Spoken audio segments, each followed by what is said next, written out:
Hello beautiful people, welcome back to my channel. I am working on some spreadsheets. Oops, I did the wrong formula there. I'm trying to do, I have to do 12 firms. I have to calculate 12 different things for 12 different firms. I'm gonna do 6 now.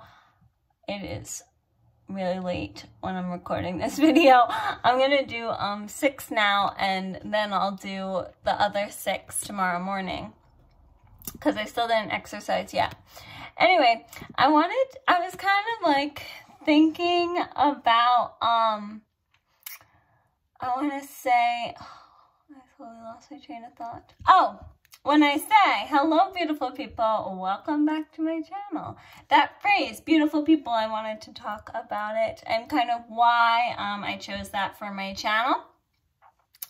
It brings me back to a time when I was a music therapist. Oh, Jesus Christ, I just messed this up. Maybe, let me stop for a second, take a little break. So when I was a music therapist, well, at one specific location, there was this girl, and she was paralyzed.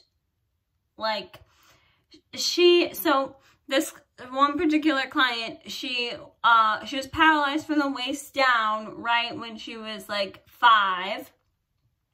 And then over the years, she became overall quadriplegic, when you have like all, you know, upper, lower. She couldn't move them. I think, honestly, I'm trying to remember because like she wasn't my client. I would just see her in the hallways. And I don't think, she was definitely paralyzed. I don't think she could move her arms or legs, but when she did move her arms, it was very spastic movement. And then she did often hurt herself, so she was in protective braces, which, oh my goodness gracious, like if you've ever seen, I don't know if any of you have worked with patients like in specialized wheelchairs with restraints, but it looks like something, actually it is something that you see in horror movies, you know? Like, I remember the first time I saw it, a restraint wheelchair.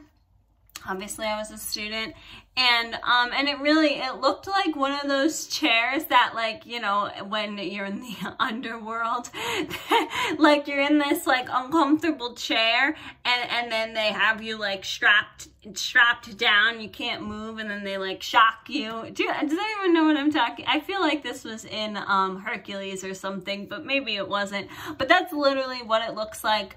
And it's really, really sad that some patients have to live with restraints in order to keep themselves safe.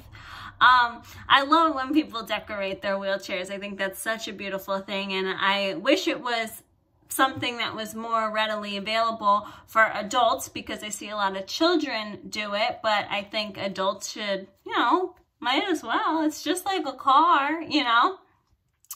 But anyway, so this individual, she was in a restraint wheelchair, and she had, when she moved her arms, they were very spastic, motor movements, and obviously she moved her head. She had like control of her neck, and all of her facial expressions, you know, she could eat and chew and smile, couldn't necessarily talk, and she had a slower cognitive processing, so she couldn't necessarily understand all the time. I'm sure, you know, I do end up talking very fast, so whenever I saw her in the hallway, I had to be mindful of that. Anyway, so this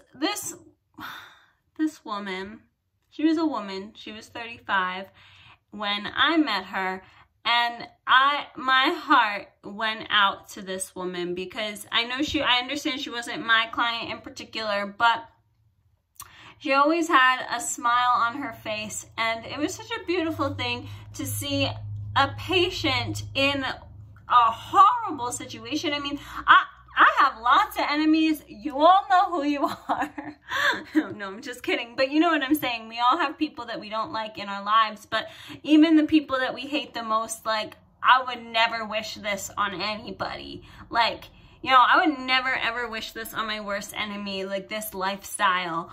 And the lifestyle she was living, like, it's so sad and it's so horrible. But, you know, she was one of the few clients, because they always say that, like, you know, clients who are born with the illness cope better than clients who were born and then developed an illness.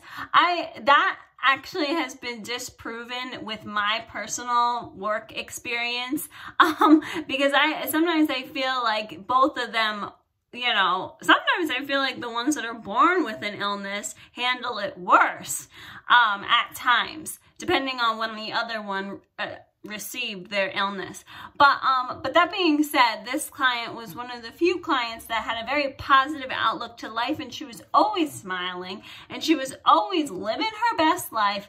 And I gotta say, it was a beautiful thing. So I always told this client when I saw her in the hallway, like, oh my gosh, you're so beautiful. Because, yeah, I mean, physically, the poor thing was like in restraints, but the fact that she was so positive, always smiling, she did care about the way she looked. She always had fabulous clothes on and accessories.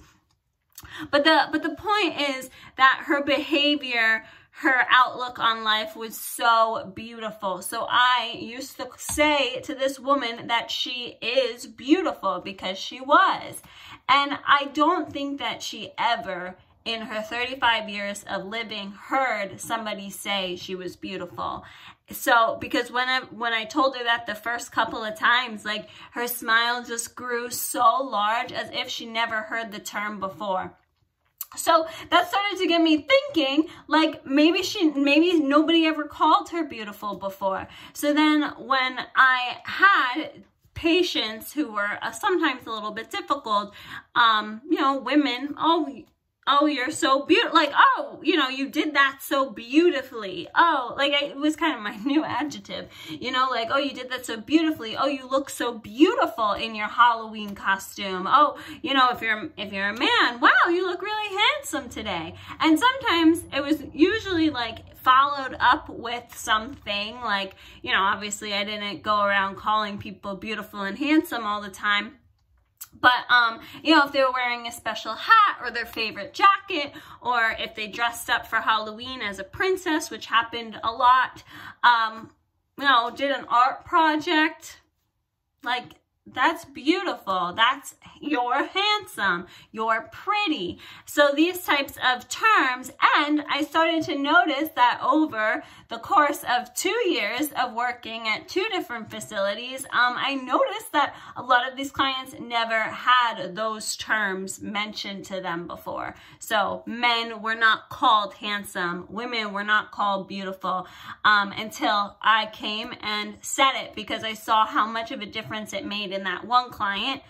Made a difference in a lot of different clients. And actually, that was one of the things that I loved so much about music therapy, was the difference that you make in a patient's life.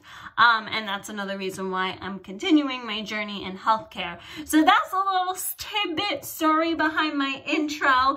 Hello, beautiful people, because you are beautiful. And I really, you know, I don't know who's watching at all times, so it's important to me to tell you you're beautiful. You know, I just say beautiful in, you know, general, but, you know, if you're a man, you're handsome, or you're pretty, or you're gorgeous, whatever the case may be. But I say that intro because, you know, for all I know, what if you never were called beautiful before, like this person? I would have never known until I tried and said something. And so that's the story of my intro. Hello, beautiful people. And I think it's a really nice thing, and I think it kind of goes with my personality. I really hope I have a pink/yellow aura, because those are my pop colors.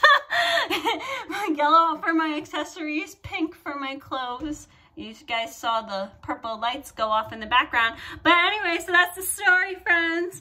Talk to you guys later. Bye!